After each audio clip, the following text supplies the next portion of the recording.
नमस्कार, YouTube channel में एक बार आपका फिर से स्वागत है। मैं विजय सिन्हा आज आपके लिए लेकर आया हूँ एनटीपीसी से संबंधित एग्जाम में जो क्वेश्चन आने की संभावना है उसे मैं बताऊंगा। अब जैसा कि आप जानते हैं एनटीपीसी का एग्जाम का होने का डेट लगभग डिक्लेयर हो गया है। वो आगे दिसंबर में तो उसके बाद होने ही वाला है। इससे संबंधित जो भी एग्जाम में क्वेश्चन आता है उसके लिए प्रिपरेशन आपको किस स्तर से करना है, किस तरह का क्वेश्चन आता है, इसके लिए मैं एक सीरीज निकाला हूं एनटीपीसी से रिलेटेड, जिसमें कि आप जो प्रीवियस ईयर का आया हुआ क्वेश्चन ज्यादा से ज्यादा उसे मैं बताने की कोशिश करूंगा, ताकि आपका उससे जो भी लाभ होना है वो हो सके। आप इसे शुरू से लास्ट तक बिना स्किप किए वॉच करें, तभी आप समझ पाएंगे कि मैं क्या बताना चाहता हूं और आपको कैसे किसी क्वेश्चन को हैंडल करना है, ताकि शॉर्ट में जल्द से जल्द निकल सके। इससे पहले भी मैं प्रीवियस बहुत सारा क्वेश्चन चैप्टर वाइज लोड कर चुका हूं, उससे आप वॉच करके आप उसका लाभ उठा सकते हैं। जैसे आते हैं, ये सीपीओ में आया हुआ क्वेश्चन है, एवरेज का क्वेश्चन है। 8 परिणामों का औसत 20 है, ठीक है। 8 परिणामों का औसत 20 है। इसमें से 2 परिणाम का 15.5 है, ठीक है, और शेष 3 परिणाम का औसत 21.1/3 है, ठीक है। अब उसके बाद है जो 6 परिणाम, 7 परिणाम और 8 परिणाम, यानी छठा, सातवां, आठवां जो परिणाम है उसके संबंध में बोला जा रहा है कि छठा परिणाम 7वें से 4 कम हो, इससे ये 4 कम हो, यानी इससे ये अगर 0 है तो ये 4 ज्यादा होगा, और छठा परिणाम 7वें से 4 कम हो तथा 8वें से 7 कम हो, यानी इससे ये 7 ज्यादा है, ठीक है। अब पहले हमको देखना है कि छठा, सातवां और आठवां मिलाकर कितना होगा। अभी देखिए, मान लीजिए कि अगर इसको आप मल्टीप्लाई करके निकालिएगा तो निकलेगा तो जरूर, लेकिन उसमें आपका टाइम का ज्यादा बर्बादी है। इस टाइम से बचने के लिए आप क्या कीजिएगा, मान लीजिए टोटल का 20 है, यानी हर आदमी के लिए आप अगर 20 रुपया रखें, ठीक है, लेकिन 2 आदमी 15.5 ले रहा है, यानी 4.5 कम ले रहा है, तो 2 आदमी 4.5 कम लेगा, यानी 9 रुपया इधर से बचेगा। 3 का 21.5 है, यानी कितना ज्यादा है, 1.1/3, यानी 3 एकम 3, 4/3, 4/3 ज्यादा है आपका 3 में, यानी इधर ये लोग 4 ज्यादा लिया है। इस दोनों को अगर एडजस्ट करते हैं तो अभी आपका कितना ज्यादा है, 5 ज्यादा है। इसका मतलब है कि ये तीनों, ये पांचों में होगा ज्यादा, तीनों मिलाकर कितना होगा, 20 × 3 60, ठीक है, 60 होगा, जिसमें से ये 5 ज्यादा, यानी 65। छठा, सातवां, आठवां, ये तीनों परिणाम मिलाकर 65 होगा। अब जिसमें से देखिए एडजस्ट आपको करना है, छठा, सातवां, आठवां के विषय में क्या बोला जा रहा है, इससे 4 ज्यादा है, इससे 7 ज्यादा है, तो पहले आप इस दोनों को जितना ज्यादा है उसका दे दीजिए, यानी 7 और 4 11, 11 इसमें से निकाल दीजिए, कितना बचेगा, 54। 54 को 3 से डिवाइड कीजिए, 18।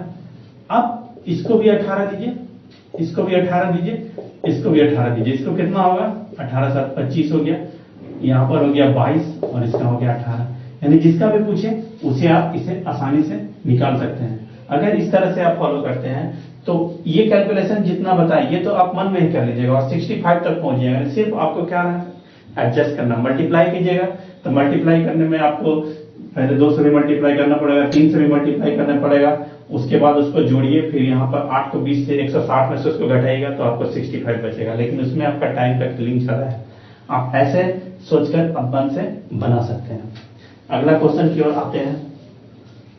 एक अगला क्वेश्चन है, एक कक्षा में कुछ स्टूडेंट हैं, ठीक है, उनको जब परीक्षा दी है तो उनकी अंक की जो तालिका बनाई गई, तालिका बनाने में क्या हुआ, एक स्टूडेंट का 63 के स्थान पर 93 ले लिया गया, जिससे फलस्वरूप परिणाम के जो औसत था उसमें 0.5 की वृद्धि हुई। तो आखिर कितना स्टूडेंट था। अब यहां पर देखिए एक स्टूडेंट में कितना बढ़ा, 0.5। पहले आप देखिए लेना था आपको 63, आप लिए कितना, 93, यानी आप 30 ज्यादा लिए। अब एक स्टूडेंट में कितना, 0.5 बढ़ रहा है, तो 0.5 इसमें 30 में जितना है, यानी एक स्टूडेंट 0.5 करके जाकर 30 हुआ होगा, तो आप इसको 0.5 से डिवाइड कीजिए, कितना होगा, 60, यानी 60 स्टूडेंट शुरू में था, जिसमें कि एक स्टूडेंट 63 के स्थान पर 93 ले गया, जिससे परिणाम 0.5 टोटल में बढ़ा, यानी एक स्टूडेंट 0.5 करके बढ़ा। तो ये 30 जो एक्स्ट्रा हुआ ये 0.5 में एडजस्ट किया तो 60 में एडजस्ट होगा, यानी 60 स्टूडेंट पहले निश्चित किया गया था या एग्जाम में थे। अगला क्वेश्चन की ओर आते हैं। ए बी सी, ठीक है, ए बी सी, ए है, बी है और सी है, ठीक है। ए बी सी के पास 2, 5, 7 के अनुपात में रुपए हैं, इसके पास 2 है, इसके पास 5 है और 7 है। अब बोला जा रहा है कि बी के पास ए से 90 रुपए ज्यादा है, तो सी के पास कितना रुपया है। अब मान लीजिए कि इसके पास 2 रुपया, इसके पास 5 रुपया है, तो इसके अनुसार कितना ज्यादा है, 3 की जगह 90 है, यानी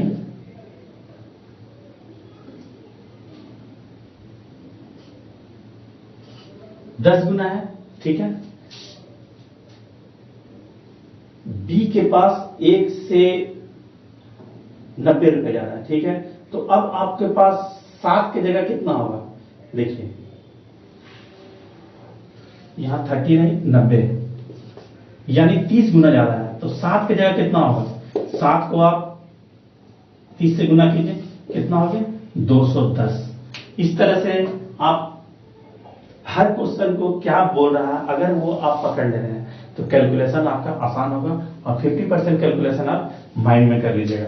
अगला क्वेश्चन की ओर आते हैं।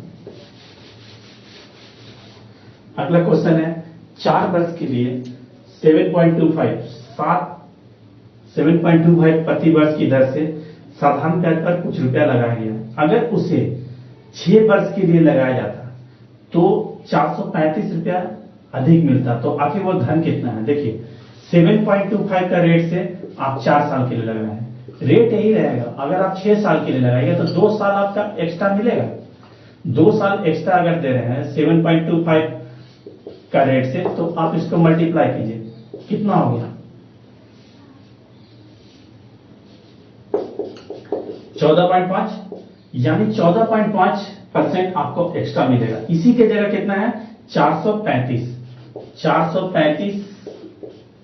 14.5 के जगह है, तो 100 के जगह कितना होगा। पॉइंट के लिए यहां पर शून्य बैठा दीजिए। अब यहां पर 3 से काटिएगा, कट जाएगा, 14 × 42, फिर 15 × 5 = 15, कितना हो गया 3000, यानी वो अमाउंट कितना था 3000, जिसे कि 7.25 का रेट से 4 साल के लिए लगाया गया था। अगला क्वेश्चन की ओर आते हैं।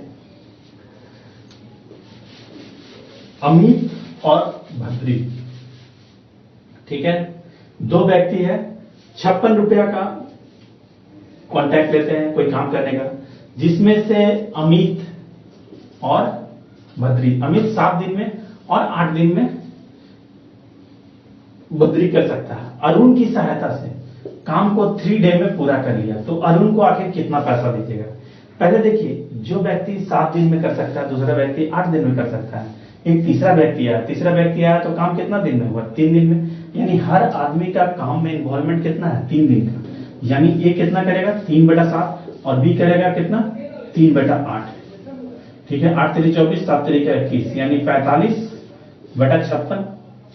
शेष कितना बचा 11/56, यानी अरुण काम का कितना भाग किया होगा 11/56, यानी 11/56 अगर काम करेगा तो 56 रुपया में से 11/56 हिस्सा हो जाएगा, यानी 56 काटिए, कितना बचा 11, यानी 11 रुपया कौन लिया अरुण, ठीक है। इस तरह से फिर अगला क्वेश्चन की ओर आते हैं। एक क्वेश्चन और है, पूनम 28 किलोमीटर की दूरी तय करती है, ठीक है। पूनम 28 किलोमीटर की दूरी तय करती है। जब वो 28 किलोमीटर दूरी तय करी तो पाती है क्या कि वो यात्रा का 5/7 भाग ही पूरा किया है। 28 किलोमीटर डिस्टेंस वो तय की है, ठीक है। वो क्या पाती है कि यात्रा का 5/7 अभी उसने दूरी तय की है, तो कुल दूरी कितनी होगी। अब देखिए, नहीं 28 किलोमीटर दूरी तय करने के बाद पूनम देख रहे हैं कि 5/7 यात्रा अभी से और करना बाकी है, ठीक है। यानी वो यात्रा कितना की 7 में से 5 गई तो 2 बाकी है, यानी 2/7 वो चली है। 2/7 की जगह कितना है 28। अब यहां पर काटिए, कितना होगा इतना 14 साथ कितना हो गया 98, यानी टोटल डिस्टेंस कितना था 98 किलोमीटर। इस तरह से आप क्वेश्चन को देखते रहिए, वॉच करते रहिए। मैं जितना भी प्रीवियस ईयर क्वेश्चन जो भी मुझे मिलता है एग्जाम में आया हुआ है एनटीपीसी ग्रुप डी से रिलेटेड, मैं सारा का सारा बताने का इस सीरीज में कोशिश करूंगा ताकि आप उसका लाभ उठा सकें। धन्यवाद।